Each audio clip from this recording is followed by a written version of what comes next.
σας. Ονομάζομαι Ιωάννα Φίδου, είμαι νοικιαγωγός και ασχολούμαι εδώ και χρόνια με τη λογογραφία. Θα ήθελα να ευχαριστήσω τον Οργανισμό Πολιτισμού, Αθλητισμού και Νεολαίας, του Δήμου Κοζάνης και κυρίως την κυρία Φαγή Φτάχα για την ευκαιρία που μου έδωσαν να κάνω αυτή την παρουσίαση, η οποία στηρίζεται στις αφηγήσεις των παλαιότερων γονικών του τόπου μου, στις βιωματικές μου εμπειρίες, στην προσωπική μου έρευνα και στην υπάρξη του γεωγραφία. Ο τίτλος της εισήγησής μου είναι «Οι Λαζαρίνες του Κρόκου, αρχαιοελληνικό κατάλογο των Παρθενίων». Στην φωτογραφία βλέπετε και μια άλλη μου αγάπη, το Διαθήκη του Αρτζή, που υπάρχει στην περιοχή στο χωριό μου. Οι Λαζαρίνες είναι ένα γυναικείο πασχαλινό έθιμο που το συναντάμε σε όλο τον χριστιανισμό της Βαλκανικής και κυρίως στη Βόρεια Ελλάδα. Είναι τα νησιάτικα κάλαντα των κοριτσιών και τελείται στα χωριά της περιοχής του Τσατσαμπά. Θεωρείται ότι φέρνουν καλοπτυχία και προκοπή στα σπίτια που επισκέπτονται, γι' αυτό και οι Λαζαρίνες είναι πάντα καλοδεχούμενες.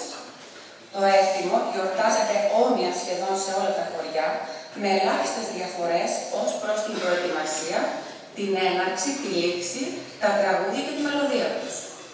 Οι Λαζαρίνες, σύμφωνα με τον Κωνσταντίνο Σιαβανόπουλο, είναι ένα καθαρά αρχαιοελληνικό έθιμο και έχει σχέση με την αναγέννηση της φύσης και την ανανέωση της ζωής. Οι ρίζες του εθήμου, που χάνονται στην αρχαιότητα, θυμίζουν, όπως αναφέρει και η κυρία Κακούρη στο άρθρο της, παρθενίες ή εμέλειες. Οι παρθενίες ήταν λυρικά χωρικά τραγούδια που εκτελούσαν ομάδες κοριτσιών σε τελετές προς τιμή του Απόλλωνα και της Άρτεμις.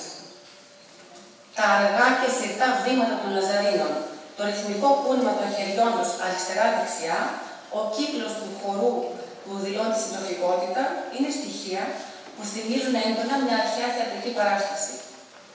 Οι τελετουργικές τους κινήσεις, όπως είναι το πείδημα της μυρωστιάς, με τα συγκεκριμένα όμως σύμβολα επάνω και το θάψιμό τους σε ιερό χώρο, δεν είναι καθόλου τυχαίες και τους αποδίδουν σε αυτές τις κινήσεις μια ξεχωριστή δύναμη που χρησιμοποιείται για να εξορκίσει το κακό.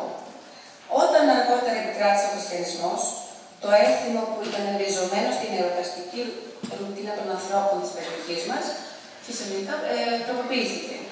Οι βασικές εκδηλώσεις γίνονται πάλι σε χώρους ναών, τώρα γίνονται όμως σε εκκλησίες, και πριν ξεκινήσουν πάντα τα κορίτσια μπαίνουν μέσα στην εκκλησία και χαιρετάνε τις εικόνες. Ένα βασικό τραγούδι των Λαζαρίνων είναι που απευθύνεται στην Παναγιά, είναι το όνειρο που βλέπει η Παναγία ότι σταυρώνει το γιο της. Είναι ένα μικρό αντίγραφο του μεγάλου μυρολογιού που ακούγεται τα ξημερώματα της Μεγάλης Πέμπτης στην εκκλησία του Κρόκου και είναι για μένα ένα πραγματικό διαμάντι. Βλέπουμε τις μεγάλες γυναίκες με κυκλών των σταυρωμένων και να τον μυρολογούν σαν να μυρολογούν έναν νεαρό 32 χρονών. Το γνωρίζετε όλοι, πιστεύω, είναι το σήμερα μαύρος ουρανός, σήμερα μαύρη μέρα. Ένα μικρό αντίγραφο λέει τη Λαζαρίνη στην εκκλησία. Όταν αργότερα προχώρησε τα χρόνια στους χρόνους της Τουρκοκρατίας, οι τότε τουρκικές αρχές επέτρεπαν να γίνει το έθιμο και το αφήναν ελεύθερα. Για τους Έλληνες αυτό συμβόλιζε την ελπίδα του σκλαβωμένου ελληνικού γένους και την αναγέννηση απελευθέρωση. Σε δύο μόνο χρονικές περιόδους το έθιμο σταμάτησε και δεν έγινε για ευνόητους λόγους. Ήταν η περίοδος της κατοχής και η περίοδος του εμφυλίου πολέμου. Δεν υπήρχε άλλωστε διάθεση. Οι Λαζαρίνες του Κρόκου έχουν δύο χαρακτηριστικές διαφορές από τις Λαζαρίνες που βρίσκουμε σε άλλα χωριά της περιοχής μας, οι οποίες διαφορές ενισχύουν και την αρχαία τους καταγωγή. Οι κοπέλες που συμμετέχουν ενεργά, παρουσία μικρών κοριτσιών βέβαια έχουμε, αλλά ενεργά συμμετέχουν αυτές που είναι από 5 μέχρι 15 χρονών. Και τα τραγούδια που λένε είναι κάλαντα, στα οποία δεν βλέπουμε καμία αναφορά στο Λάζαρο. Στα υπόλοιπα χωριά συμμετέχουν κυρίως οι μεγάλες γυναίκες. Οι μεγάλες γυναίκες των Κρόκου πρωταγωνιστούν σε ένα άλλο έθιμο, στο έθιμο της Πρωτομαγιάς, που και αυτό πιστεύω ότι προέρχεται από μια αρχαία γιορτή, τα Ανθεσφόρια, που ήταν γιορτές προς τιμή της Περσεφόνης και της Δήμητρας. Γινόταν την πρώτη μέρα της Άνοιξης και ήταν το σμίξιμο της μάνας με την κόρη. Εκείνη τη μέρα οι μικρές Λαζαρίνες έχουν βοηθητικό ρόλο. Πιάνονται στο χορό, αλλά πιάνονται πάντα στο τέλος. Το χορό πάνω το σέρνει μια μεγάλη ηλικιωμένη γυναίκα ή μια νεότερη, παντρεμένη πάντα. Τώρα, στην περιοχή του Κρόκου, το έθιμο αυτό είναι μια τελετουργία. που ξεκινά από την Κυριακή της Σταυρωτοσκήνησης και κορυφώνει το Σάββατο του Λαζάρου. Κρατάει σχεδόν ένα μήνα. Την πρώτη Κυριακή τα κορίτσια λογαριάζονται, δηλαδή μαζεύονται και υπολογίζουν πόσα είναι. Ορίζουν τα μπλίκια, δηλαδή τις ομάδες τους, και συζητούν και λένε τραγούδια. Παλιά, το κάθε μπλίκι το φιλοξενούσε σε ένα σπίτι μια οικοδέσποινα, η οποία αναλάμβανε και την προετοιμασία του φαγητού των κοριτσιών. Τα υλικά όλα τα φέρνανε οι Λαζαρίνες στο σπίτι και ήταν όλα νηστίσιμα. Το σπίτι ονομαζόταν για αυτόν τον λόγο Κονάκι. Στα σημερινά χρόνια, πρακτικά δεν γίνεται αυτό να χωρίζουν τα κορίτσια στα σπίτια και υπάρχει ένα μεγάλο κονάκι. Το κονάκι του Πολιτιστικού Συλλόγου Κρόκου, που έχει αναλάβει τη φιλοξενία των κοριτσιών και τον ρόλο της οικοδέσποιας τον έχει αναλάβει η Ευαγγελία Γκανάτσιο, η οποία εδώ και χρόνια οργανώνει και συγκεντρώνει τα κορίτσια, μαθαίνοντάς τους τραγούδια και τους χώρους των Λαζαρίνων. Τη δεύτερη Κυριακή, οι Λαζαρίνες δίνονται παραδοσιακά για να δώσουν τον όρκο τους και είναι η Κυριακή της Αυγόπετσας. Η αυγόπετσα είναι ένα είδος όρκου που δίνουν όλες οι κοπέλες για να μην μαλώσουν. Υπήρχε ο φόβος πως αν παραβούν τον όρκο θα αρρωστήσουν. Σύμφωνα με το έθιμο, οι Λαζαρίνες παίρνουν μια κεραμίδα, πάνω βάζουν ένα αυγό, πλούβιο στήθος, τσουκνίδες, μια ταγαράτσα ή πολλές και την τοποθετούν πάνω σε μια πυροστιά. Η πυροστιά είναι ένας σιδερένιος τρίποδας που χρησιμοποιόταν παλιά και τη μαγειρική. Μπαίνουν όλες σε σειρά, ξεκινώντας από τη μικρότερη, περνάνε από πάνω και λένε τον όρκο τους, προσέχοντας να μην ακουμπήσουν καθόλου τα αντικείμενα αυτά για να είναι γερές όλο τον χρόνο.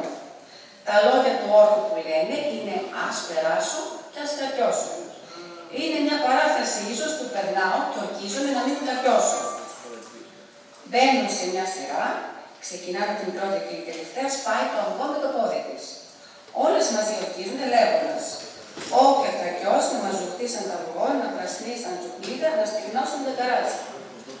Μετά όλες μαζί, αγαπημένοι σιροπιά, παίρνουν την κεραμίδα και πάνε σε μια εκκλησία που έχουμε στην άκρη του χωριού, στον Άγιο Κωνσταντίνο, στη θέση Άρκανο. Πάντα τραγουδούν πηγαίνοντας από το ένα μέρος στο άλλο.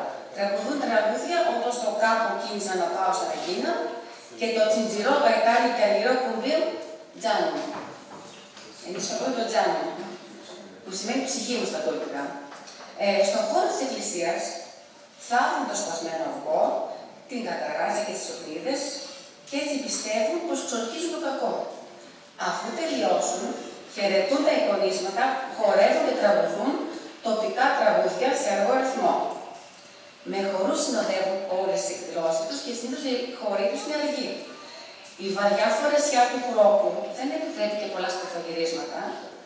Κάποιες μάλιστα φορούσαν διπλές και τριπλές φούστες για να φαίνονται πιο γεμάτες.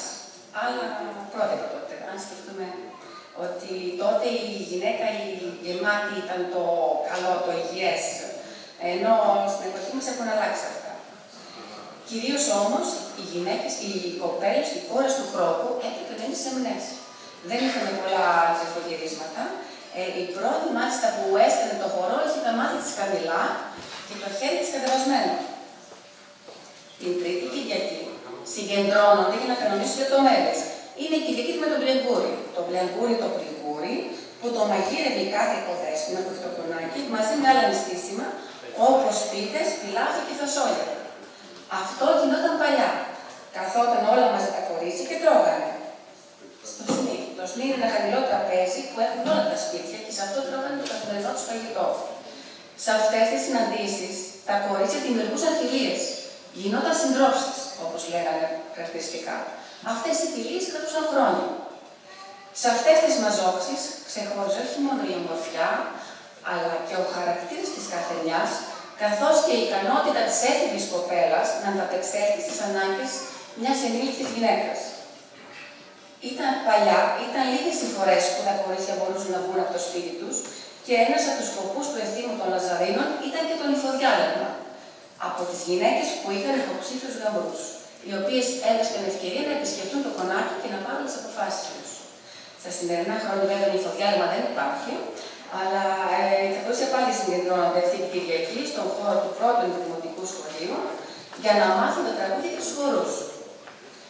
Την Παρασκευή που ακολουθεί, που είναι η παραμονή του Λαζάρου, οι κοπέλες συναντιούνται στην εκκλησία του Αγίου Νικολάου και ξεκινούν με τα πόδια για την εκκλησία της Αγίας Παρασκευής, η οποία βρίσκεται στην περιοχή Λάκους.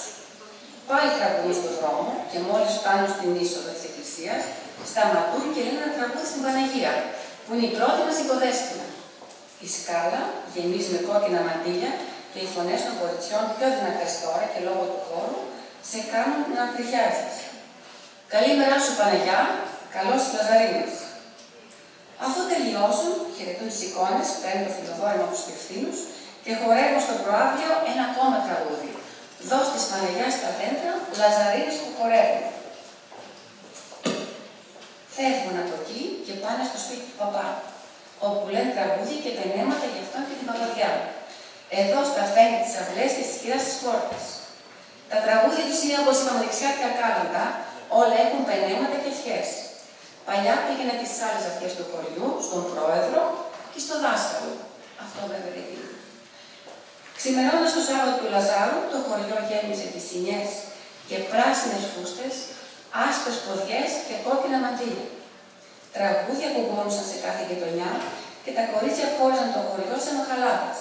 Το κάθε μπλίκι αναλάμβανε να πάει στα σπίτια και να τραγουδήσει. Ανάλογα με την επιθυμία της κάθε νοικοκυράς, έλεγαν και το αντίστοιχο τραγούδι. Όταν πηγαίναν σε ένα σπίτι που είχαν γιο, έλεγαν «Η μάνα που είχε έναν γιο, η γιο και κανένα κάρι». Όταν πήγαιναν σε ένα σπίτι που είχαν μικρό κοριτσάκι, έλεγαν «Μωρή μου, μικρή μου τσακονιά, τη στέκει στολισμένη».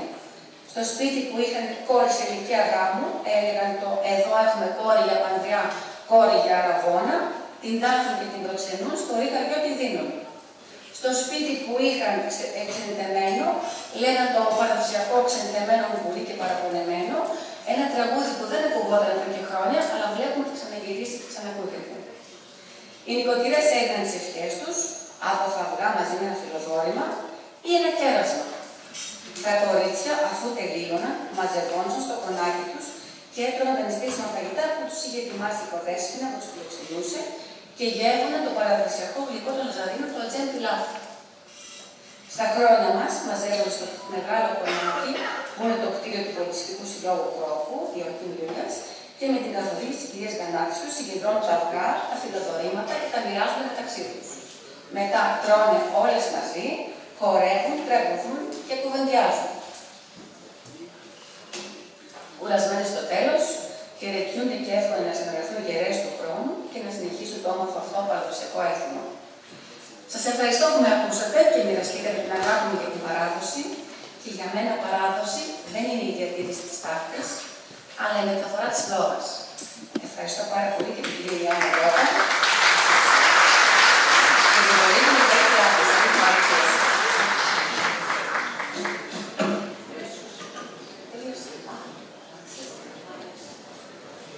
Ευχαριστούμε πάρα πολύ την κυρία Κύρου για την πολύ ωραία παρουσίαση των Λαζαρίνων στον Κρόκο.